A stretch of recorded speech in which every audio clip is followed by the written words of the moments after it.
I'm so honored to have Lara Adler here today. She is an expert on environmental toxins. So today we are going to dig, well, actually not too deeply. We're going to fly over the idea of how to keep your home and environment a safer place for your kids. So I've got my natural makeup on, drinking filtered water from a glass, and wearing secondhand clothing. Am I acceptable to interview you, Lara? Yeah, completely. Even if you weren't doing all of those things, still totally acceptable. Because one thing I love about Lara's work is that she's super chill about not getting into the hype, about not having expectations that are way beyond any normal person can reach. And one of my favorite quotes from her is that small changes can lead to big impacts. So let's rest in that today, parents, and just remember that any little thing we can do is going to be a huge help. So let me catch you up on who Lara is and why we're listening to her today.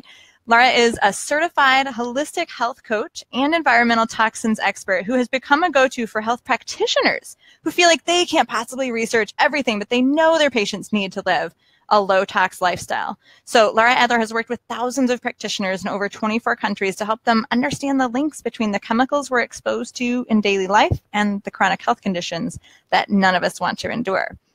Her 3 guiding principles are a perfect fit for the baby steps that we talk about here at Kids Cook Real Food and at Kitchen Stewardship. Number 1, keep it simple and actionable. So that's that small changes can lead to big impacts. Number 2, focus on the positive. So good. There's always some things we can't do anything about, so let's not freak out about them and talk about what we can. And number 3, my favorite, sound, not sensational. So we're not all about clickbait headlines. We're about research, no scare tactics. And finally, she loves matcha, both the drink and her cat. It's true. It's very true. So much so that I named my cat Matcha. That's so fun. So thank you so much for being here with us today, Lara. And we're going to split this interview into kind of 3 big ideas. Why we should worry about toxins, because we know, right? Toxins are bad. But sometimes we need a little motivation to actually make a change. So we got to talk about the problem first, know what our beast is. 2, the idea of toxic load and just a few practical ideas of how we can get the bad stuff out. And then 3, that idea of there's going to be some junk that hit our bodies, that hit our kids' bodies in the environment. So how do we get detoxing? How do we become more strong to resist that kind of thing? Shall we jump in?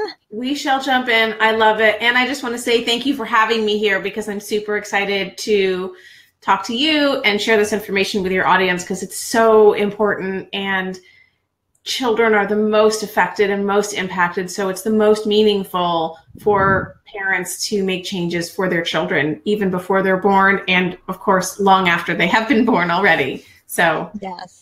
Oh, so absolutely. And we're setting those healthy habits so that those kids can be the parents who care enough to help the next generation. But we love talking with mission-minded people, and you are definitely one of those. And it's fascinating to me. So as a holistic health coach, you could help people with all areas of health, holistic, it's all of it. What made you decide to focus in on environmental toxins to the point where you're such an expert now? Because it wasn't something that was being talked about in the health practitioner community. I started out as a health coach about 10 years ago, and I, kind of accidentally stumbled into this realm of environmental health and environmental medicine. And it was, it's a field that's been around for a while, but it hadn't yet trickled down into the sort of allied health practitioner space, meaning health coaches and nutritionists and acupuncturists and chiropractors. They weren't really talking about it. And that really struck me as being not okay, because toxins are, according to some people that are leaders in the environmental medicine space, medical space, toxins are the primary driver of chronic disease. And to not have wellness practitioners actively engaging in conversation with their clients or patients, to me, felt like a huge missing piece of the puzzle that really needed to be addressed. And because I came from being a health coach, I spoke the language, I understood the types of conversations that, my colleagues were having with their audience, I decided to work with them to help get this message out there. Because as one person, it's a lot better for me to teach the practitioner who then can work with all of their clients and patients than me trying to work with all those clients and patients individually. Right. Well, we're super honored to have you here today talking to us normal people, but maybe there's even some practitioners in the audience. Even if there's not all of this information, like even what I found is most of my practitioners who come to me, they need to make the changes for themselves first. So they actually come in as just people, right? Like people wanting to make changes, and then they start, learning how they can apply it to their work. But it always starts with us as individuals. Yes. And so you're saying you can have a great diet, you can be sleeping enough, you can figure out how to lower your stress, and you should write about that because it's a miracle. But if we're still bombarded with toxins, we're not going to get our fullest health. No. And for a lot of my practitioner clients, they've reported back to me, and just my consumer clients as well, that it was addressing the toxins that finally was the thing that moved the needle for them. So, I think we're in an age where health issues are becoming more complex and more nuanced. And, like supplement A or supplement B doesn't solve the problem. And people are getting far more sort of embedded in the diagnoses that they have or the symptoms that they have. And they're really trying to untangle that. And what I found is that people have spent so much time, they're doing the bone broth and the, chia puddings and all of these things, and the probiotics and the, spore probiotics, all the things. Yeah. And they're still not able to get the kind of traction in their health that they're expecting with all of that work. And it's often because they're just not addressed the toxins. And once they do that, it's, I think it helps kind of move things along a lot better. And for a lot of people can actually be the thing that's triggering their health issue. Yeah, that can be incredibly frustrating to feel like you're doing so many things right. So let's talk about what that looks like. Again, I know it's not part of you to scare people, but we do have to know what we're up against. So what are some examples of the ways in which our environment can really be harming our physical or mental health? And well, so it's a long list, unfortunately. And, in terms of children, which I think is, that's your core audience is working with parents. So I'll kind of package this in the context of children. I think that all of us are aware that when it comes to children, rates of childhood illness is increasing, whether it's allergies, whether it's food allergies or other environmental allergies, asthma, learning disabilities, behavioral problems. We've got childhood obesity, childhood diabetes, all of these things that are increasing. And what we're finding is that exposure to environmental chemicals, just through being on planet Earth and doing the things that we consider, quote, normal, are linked to all of these things. They're linked to allergies. They're linked to asthma. They're linked to gut dysbiosis, right? So altered gut microbiome, which in and of itself is linked to so many other health issues that people are experiencing. These environmental chemical exposures are linked to hormone imbalances. They're linked to weight gain and obesity. So, when we see childhood obesity rates tripling since the 1970s, which we have, kids are not active, right? Like kids aren't sitting on the couch eating bags of chips. They're still kids running around being active. So it's not that they're not exercising enough, right? And sure, maybe their food intake isn't as great, but there's something else that's happening. So it's maybe too easy for us to just say, oh, it's sugar. It's got to be sugar because it's weight. It could be a roadblock of toxins. Yeah, absolutely. And so, there is weight gain and obesity issues. There's autism spectrum disorders and all of the behavioral things that kind of come along with that, the, decreased attention, sensory issues, social skill issues, anger and aggression, anxiety, depression. So these are all things that are being linked to exposure to environmental chemicals. Then we have things like early onset puberty, which is a huge problem for girls, where girls are starting to have their periods younger and younger. And aside from the social implications of that, to be 9 years old and getting breasts, aside from the social implications of that, that early onset puberty and that earlier start can actually tip the scale towards higher risk of developing breast cancer in adulthood, because you've got more years of your life where you're being exposed to estrogen. So there's a lot of things going on here. We also have some things like birth defects. This happens particularly in boys, where they have things like hypospadias. Hypospadias is a condition where the urethra does not develop normally at the head of the penis. It actually is sort of randomly somewhere along the shaft that has to get corrected by surgery.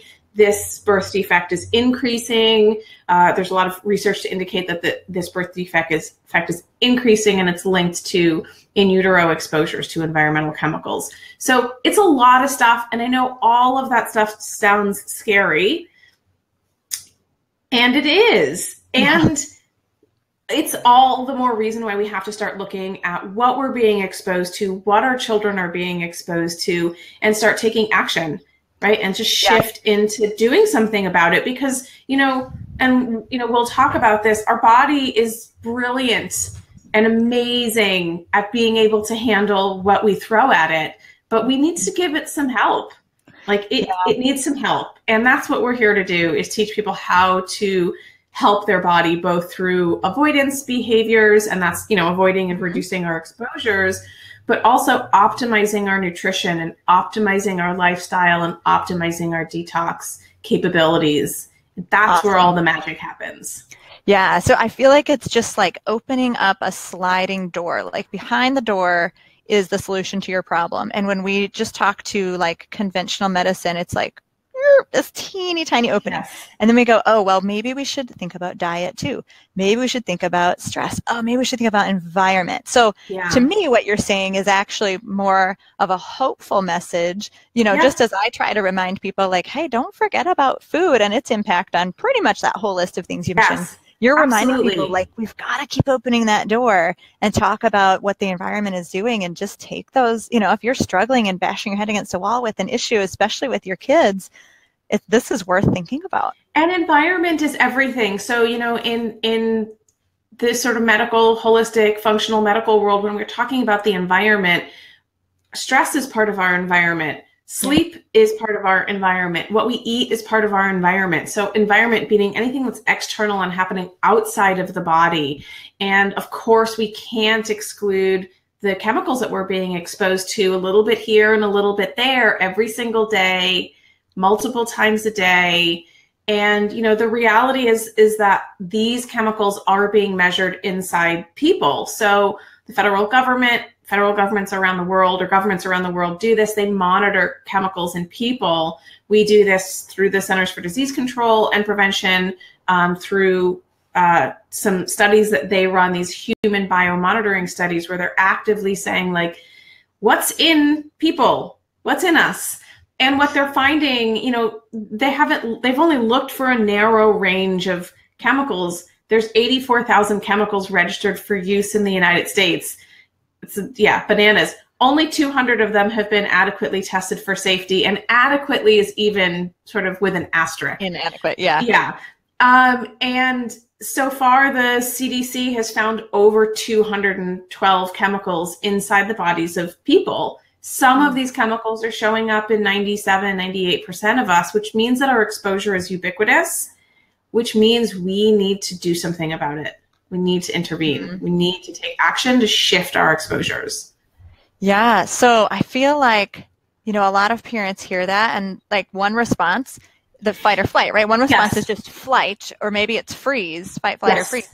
And like, oh, well, we can't protect our kids from everything. Therefore, I can't deal with any of it. And I hear this phrase all the time. Brace yourselves, parents. Oh, everything in moderation. It's all. It's fine. Everything's going to kill you. So why bother? Yeah. So what do you say to those parents? Yeah. What do you say to those parents? I say that, my sort of motto and tagline for how I approach this is, let's change the things that we can control, so we worry less about the things that we can't. There's so much that we can do to influence the outcome of our health. For a long time, we used to believe that our genetics was sort of the end all be all, meaning, oh, cancer runs in my family. So I guess it's just too bad for me. I really don't know anybody who approaches life that way. Most people would work to fight against the potential threat of a disease like cancer. But what we know now is that our genetics are not fixed, because what we have are epigenetics, and epigenetics is really just means above genetics. And it's sort of like the software to our hardware. So our computer is a fixed thing. That would be, for example, our genetics. Your keyboard doesn't change, your monitor doesn't change, but the software that you put into your computer tells your computer what to do. And that's what our epigenetics does. And so many things can change our epigenetics, meaning the expression of our genes and how our genes get expressed, and can change them for the better and for the worse. And so all of these things that we know to be unhealthy, so lack of exercise, poor diet, smoking, drug use, poor sleep, lots of stress, these can actually change our epigenetics. They can change the expression of our genes in ways that can tip the scale towards disease. The inverse of that, though, is that when we do exercise and we do take care of ourselves by sleeping well and managing our stress, by eating super nutritiously dense food that supports our bodies, and through avoiding exposure to chemicals, we can actually flip the potential expression of those genes. So we can turn on and turn off our gene expression, and it's so powerful. It's so powerful. And I just think that if we know that we have the potential to literally change the outcome, and that epigenome, that expression of those genes, can be inherited by our children. So if we turn on the expression of all of these genes that are like no cancer, no this, healthy this, manage our stress well, all of these things, then we can pass that on to our children. So it's super powerful. So there's so much that we can do. Why wouldn't we? Why wouldn't we? If there was nothing we could do, okay, fine, let's wallow. But there's no need to wallow, because there's so much intervention. Yeah, so let's get practical. Yeah. What's a big change or a little change that parents could make, starting with food habits, that would make a huge difference in the amount that we're kind of getting hit with in a day? Yeah, the number one thing that to me, I really do consider to be a non-negotiable is eating as much organic food as possible. So organic food is not just about like, oh, it's better for you because it has more nutrients. Yes, there is research to indicate that it does have more nutrients. The big reason why we choose organic is because we want to avoid exposure to pesticide residues. And we are like, food is our primary route of exposure to these organophosphate pesticides that are actively being sprayed on our foods. Some of the pesticides that are sprayed, whether it's glyphosate or atrazine, which is an herbicide, these are showing up in, 95+% of people tested. So we know that the exposure source is high. The great news here, again, as I was saying earlier, our bodies are brilliant and so capable if we give them the chance. And so many of these organophosphate pesticides that are baddies, that are exposed, linked to, cancer, neurological issues, fertility issues, hormone issues, all the bad stuff. Our bodies can actually process these out very quickly, within a couple of days. So the transit time, or the half-life of these chemicals, is very short in the body. So there's been a couple of studies that have looked at what happens when people switch from a conventional diet to a mostly organic diet. Not even 100%, because that's hard. Like, that's legitimately very hard to do. It is. Sometimes you can't even find like a parsnip. Exactly. It can be expensive and hard, but mostly organic diet found a reduction in circulating pesticides, that's pesticides in our blood, a reduction of 80 to 90% in just 3 to 5 days. Wow. So within less than a week, and that's for adults and children, within less than a week, you can have a dramatic reduction of the amount of pesticides that are circulating through your body just by switching your food intake. So what that's demonstrating is that when we practice avoidance behaviors, and then in this case, we're avoiding pesticides by choosing organic, the bucket sort of drains, right? This sort of bucket that we have, which is our bodies, and we're filling it with chemicals, we allow that bucket to drain.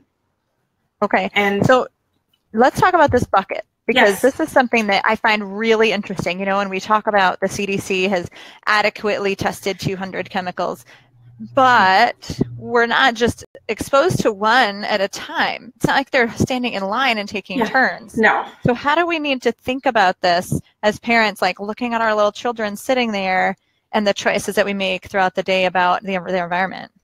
So, you know, we all have what we call a body burden of chemicals, and this is chemicals that are inside us because we live on planet Earth, and unfortunately we have polluted the environment in such a way that 100% non-toxic is not possible. Mm-hmm. However, our bodies do have the ability in many cases to detoxify, to metabolize and detoxify a lot of these chemicals.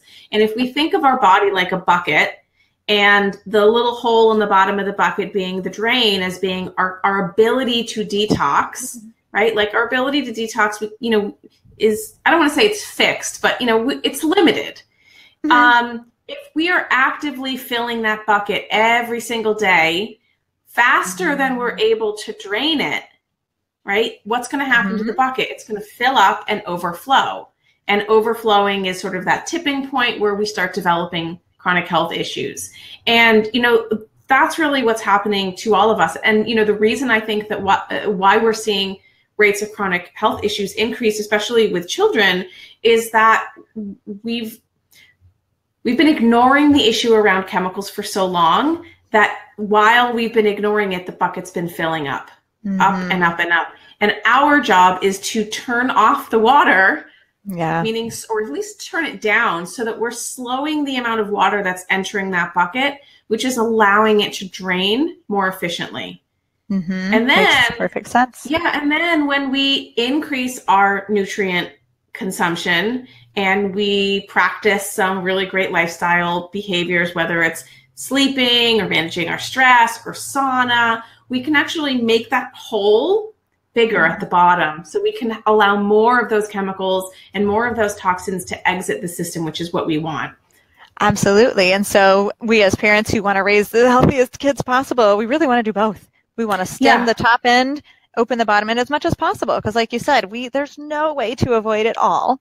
So let's dial it back on what we can be in charge of and trust our bodies and our brain to do the rest. Absolutely. So, I mean, it's the analogy that I use here. Yes, there's the bucket analogy, but the one that I like even better than that is my rowboat analogy. So imagine you're in a rowboat mm-hmm. and you're rowing merrily along the stream, having a good time, and there's a hole in your boat, a little one, and it starts filling with water.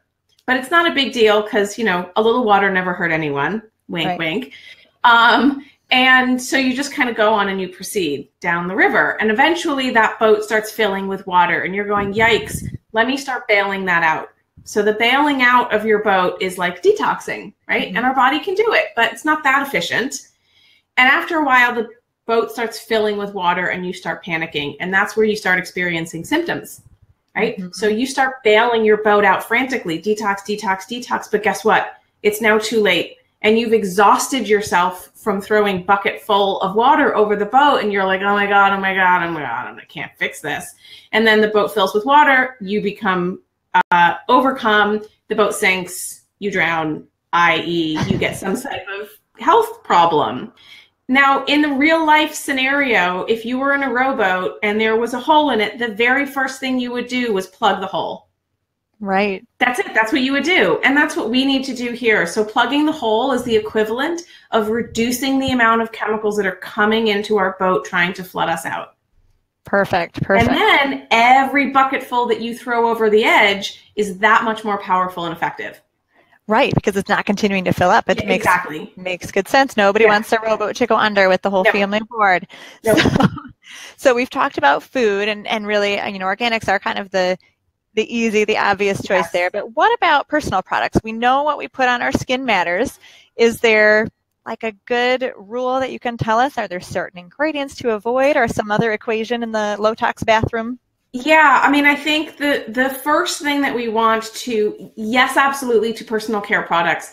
They're so important. We do absorb a lot of what we put on our skin. We don't absorb everything. There's always memes on the internet that are like, you absorb everything you put on your skin in 26 seconds. It's not actually true. Okay, we absorb good to know. Some things we might absorb, but we can't make that statement. It's not a factual statement. But a lot of the things that we put on our skin do get into our body, and we know this through that CDC testing, that we have sunscreen ingredients inside our body, that we have preservatives and fragrance compounds that we have inside our body because of topical application.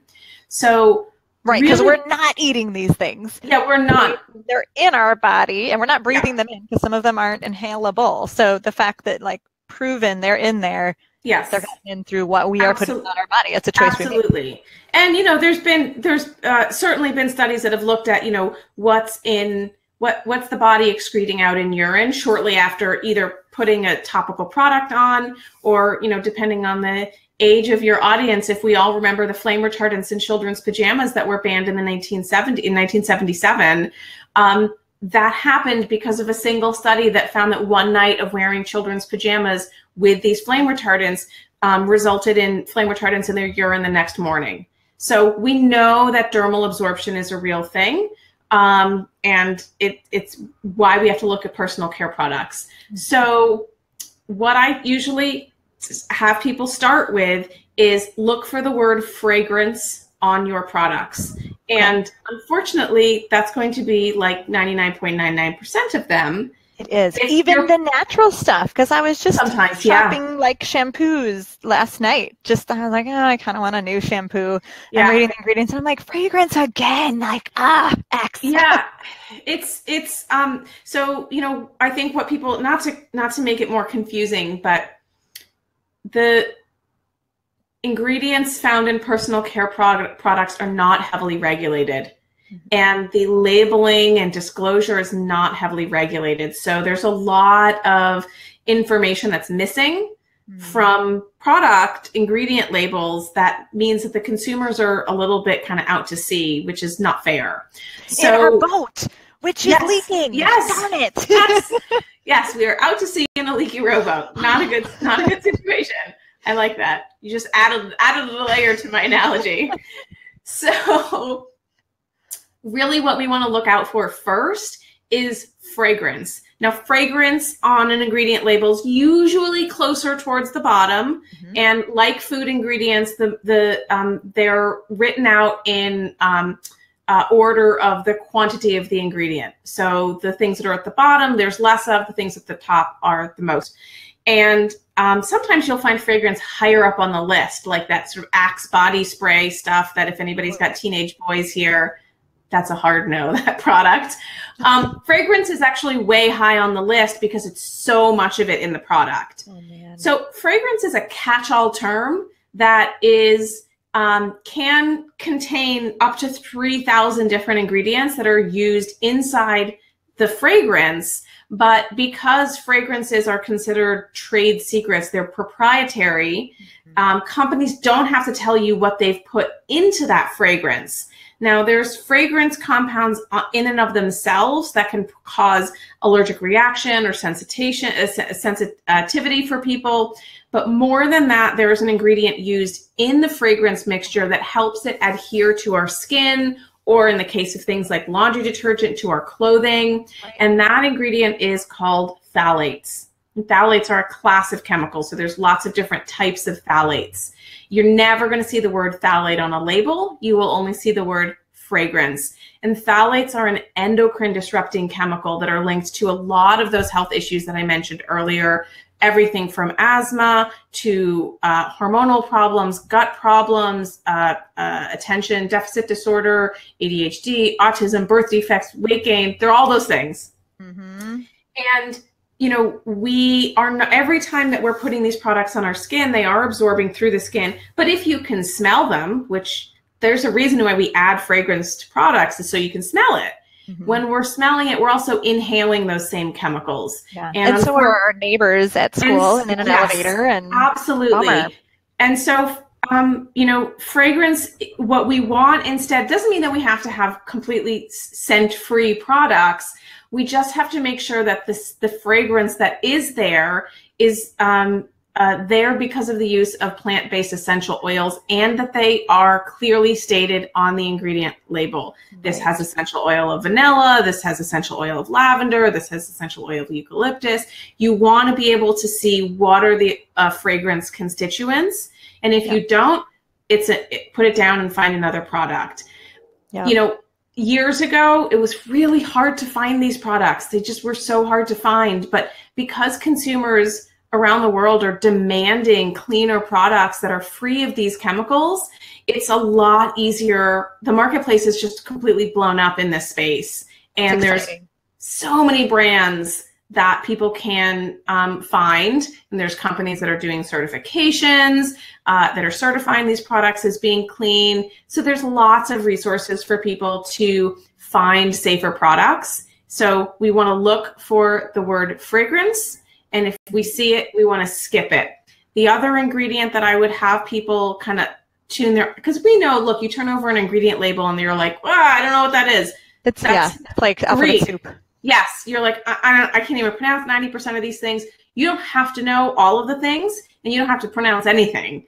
All you need to do is look for the word fragrance, and then the other word is parabens, or anything ending in paraben. So it might be methylparaben, ethylparaben, propylparaben, butylparaben. It doesn't matter.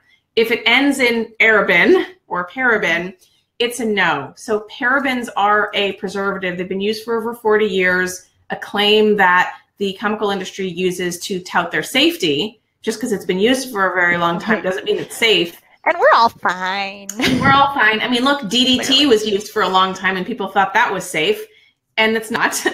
So parabens are a preservative, and they're also an endocrine-disrupting chemical. So they can mimic or block estrogens. They can interfere with our hormones in ways that can lead to susceptibility of chronic illness or lead to chronic illnesses. And so we want to make sure that we're avoiding those products. Are there other ingredients to avoid? 100%. Are those are like the hot, I call them hot words. Like, look for the hot words. If you see fragrance or if you see paraben, it's a no, and move on.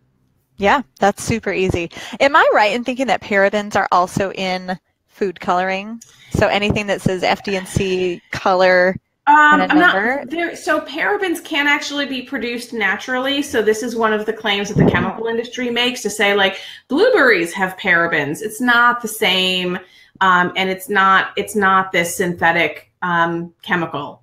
Okay. So just because there's other issues with food coloring. I'm not sure if parabens is one of those issues, but food coloring in and of itself has a whole pile of health issues associated with filling. Yes, very, very bucket filling ingredients. But for personal care products, that's really our go-to, is to start looking at labels and looking for those ingredients. And I teach my students, some of the other ingredients to look out for, and point people towards, brands that I recommend. Sometimes it's easier to say, here are ones that are great, than saying, don't buy anything that has this, because then people are like walking around, they're doing that John Travolta gif where they're like just walking around looking like, I don't know how to find, you know what I'm talking about? You know the John Travolta gif? Off topic. I'll find it. There's a gif of John Travolta from some movie just kind of wandering around going, that's looking. A lot of us, though. Yes. We're in our boat. We're like alternating between bailing and wandering, right? That's 100%. And so sometimes it's easier to just point people to, like, hey, here's a bunch of recommended brands, buy these, and try, finding companies that really commit to creating clean products. And thankfully that list is growing and growing. It is because of the demand. I always see fragrance as like the exact opposite of what you just said, where it's basically a company wrapping up a box and saying, this box may contain anything we want. We aren't going to tell you what, and good luck with that. And it's like an emblazoned note saying, we're being sneaky here. We don't care. Yeah. And the reality is that so many people, whether they recognize it or not, are actually quite sensitive to fragrances. So if you have a hard time walking down the detergent aisle of a Target or a big grocery store because everything is so hyper fragranced, and you get a headache, or you get dizzy, or you get disoriented, that's really common. And so, what people don't, I mean, I just yesterday was in a lift coming from the airport, and the woman had one of those plug-ins in the car. And I was like, oh, can I open the windows? And we ended up having this great conversation, and she didn't know anything about any of this stuff. And she was like, oh my God, scented candles, air fresheners, like that's my whole life. And I was like, well, now's the time to start changing. So, you know, an extension of the personal care product conversation is the home fragrance conversation. Huge. So if you have scented candles, if you have air fresheners, if you have plug-ins or those little reed diffusers, just throw them out and don't buy them again. So that's like the least expensive and in fact money-saving intervention that there is just don't buy them, because you're polluting the air inside your home and you're breathing in these chemicals every single day, and so are your children. And you know what I think we have to recognize is that, you know, children aren't just small adults, right? They're not just miniature adults. They are less capable of detoxifying and metabolizing these chemicals. The younger they are, the more true that statement is. They also breathe more air, drink more water, and eat more food pound for pound than adults do. So we have to recognize that they can't handle it the way that we can, and we can't even handle it. The way we think we can. The way that we think that we can, and they're exposed at higher levels. So they're disproportionately exposed. You know, there's been studies that have looked at the chemicals inside one family inside a house. It was like a baby, like a 5-year-old, and then 2 parents, and they measured the blood and urine of everybody in the house, and it was the baby that had the highest levels. Because they're crawling around on the floor and they're putting everything in their mouth. And so that's why, you know, when we first started, I said, this is the most important audience. It's the most important audience. So please do this for your children. Yeah, absolutely. Absolutely. And we think about, you know, the baby's been exposed technically to less over a lifetime. Yes. But it's more, they have like smaller balers. Yes, they have like a little teaspoon instead of a bucket, right? Like they just, you know, their organs aren't, you know, their detox pathways aren't fully, you know, up and running yet. And they're just, you know, most important. Let's talk about our balers, because the baling bucket is the, you know, analogy for our detox system. So we know, you know, we have some really practical ideas for our food, for our personal products, for our home environment. That's awesome. Yeah. So hopefully we're stemming the tide that's filling our boat or filling our bucket. But what can we do that's not too crazy for busy families to help detox better? Thinking about opening that drain or getting a bigger baling bucket for our rowboat.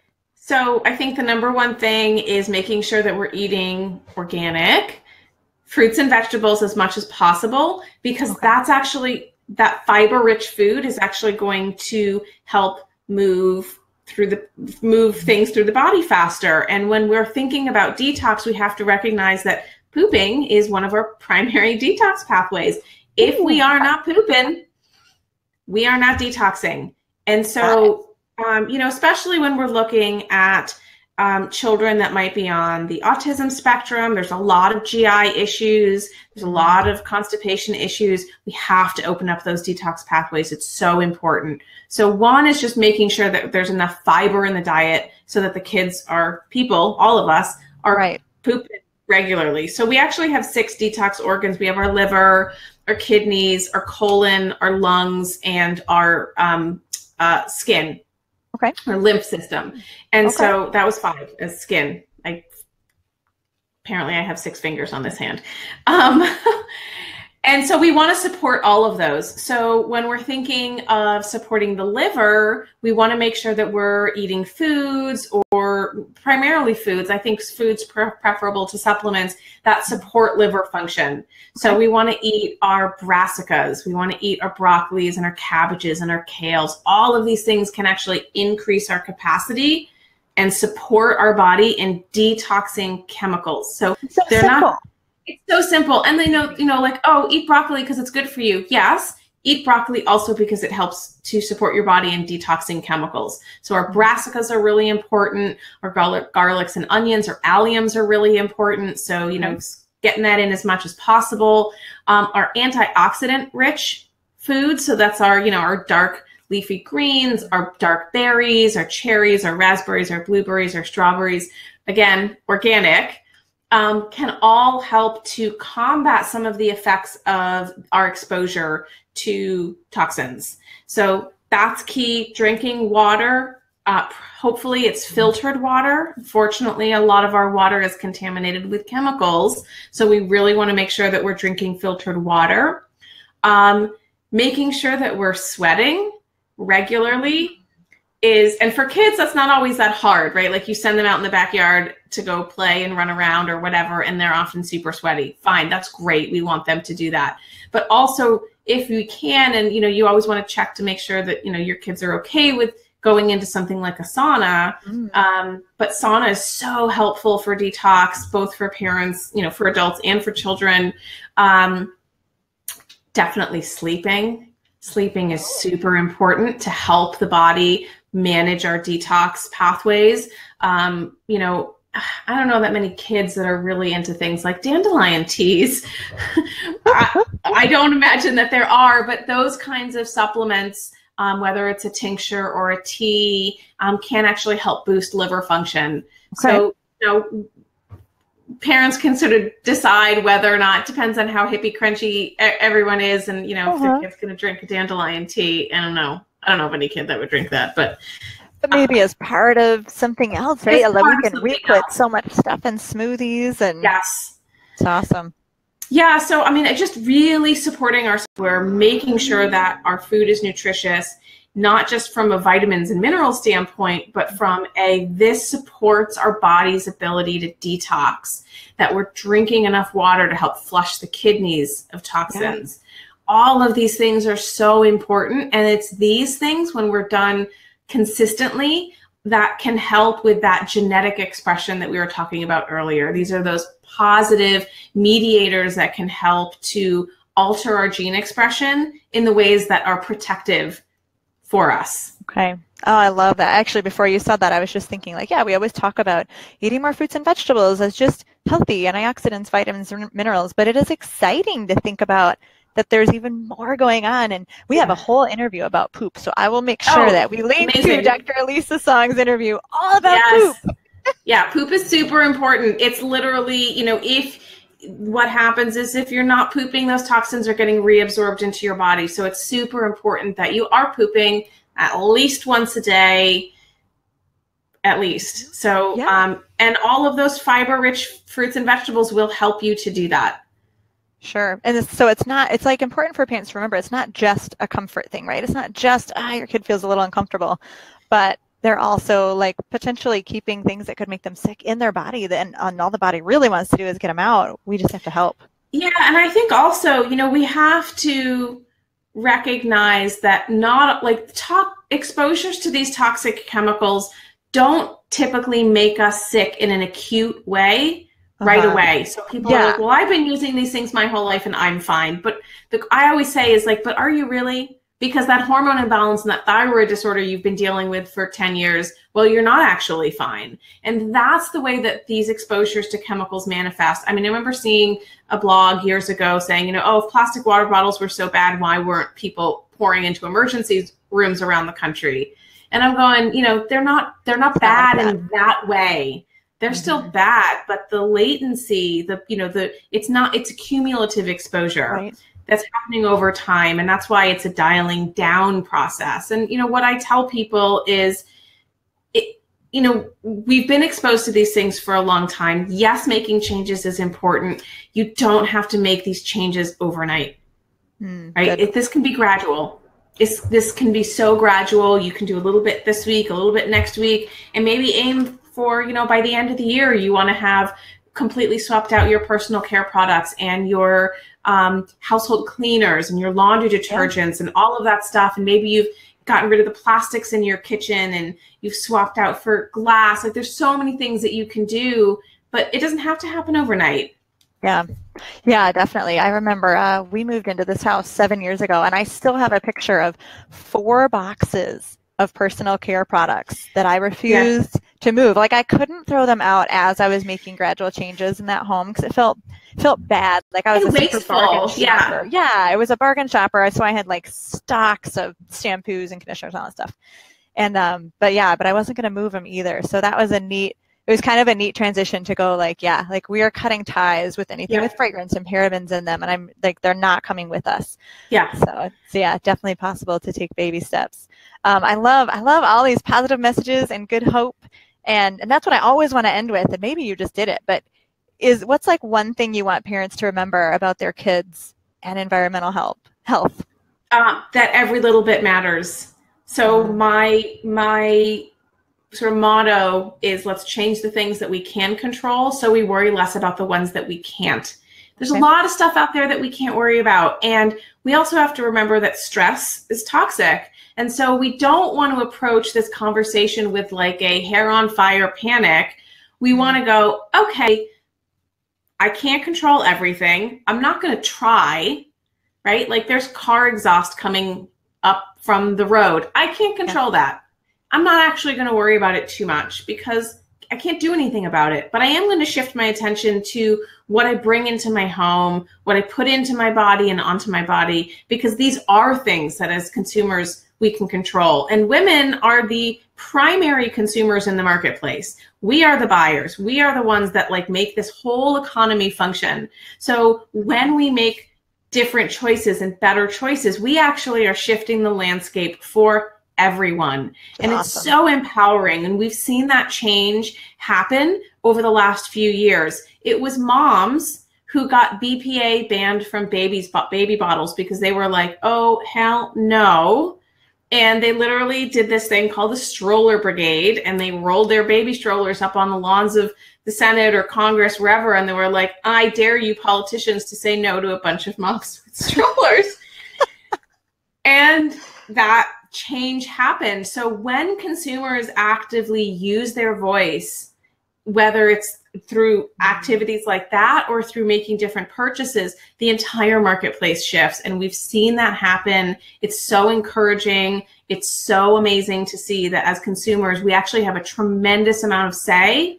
We just have to, it's just a muscle that we have to flex, and we have to recognize our own power as consumers to change this for ourselves and for everyone else. So I think there's a lot of hope in this space. The fact that this conversation is kind of exploding, everybody's aware of toxins and BPA and phthalates and stuff like that are starting to be. That's so good.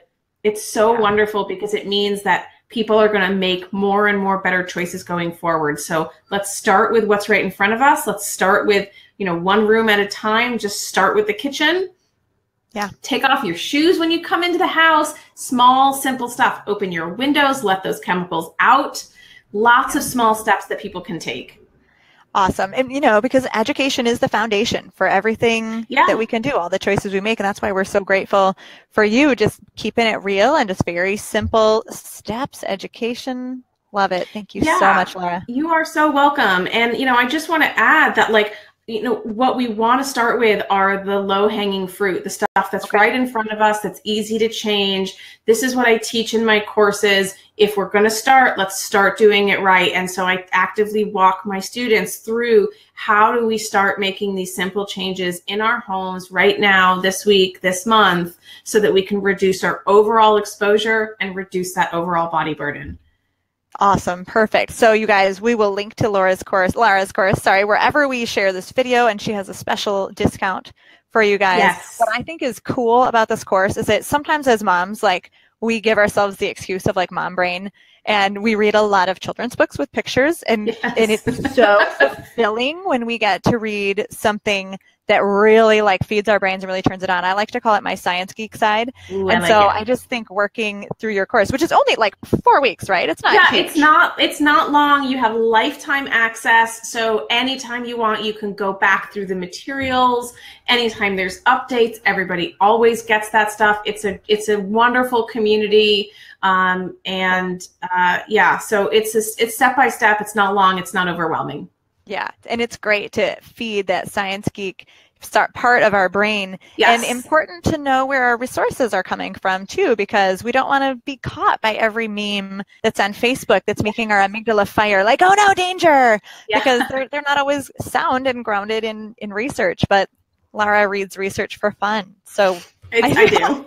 I know. I feel like you're just such a great source, especially for moms who we don't want to hear like the 10-syllable words all the time. We want to hear about rowboats and buckets and what do we do, and what do we do. Bottom line is, what do we do? And that's really what I want to move people into action. So when we're in action, we're out of overwhelm, and that's how we tackle that. That's perfect. So challenge this week, choose one thing, folks. Yes. Choose one thing, parents, that's in front of you, and just make that goal. And if you've got 5 minutes right now, put one goal every Sunday in your calendar and get a reminder like, okay, we're going to change this thing this week. I'm going to start reading labels for fragrance. I'm going to ditch the plugins and learn about essential oils if smell is really important. Like so many little tiny things. I was even thinking about car exhaust. Like, I will not allow a car to be on and in my garage. It's like, once you're in my garage, like, boom, turn it off. Yeah. And also you should leave the garage door open for like 5 or 10 minutes. Good to know too. Yeah. After the car's off.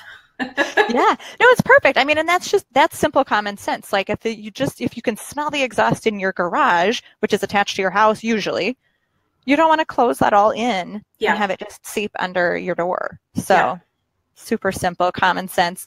Thank you so much, Lara Adler, for sharing your wisdom with us, sharing your course.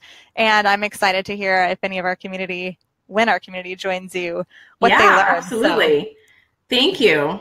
Super cool. Thank you. Kids Cook Real Food folks, come back next week for more healthy parenting connections with research, recipes, tips, and strategies to keep your family healthier the way we all really want to do it, but we don't always know how.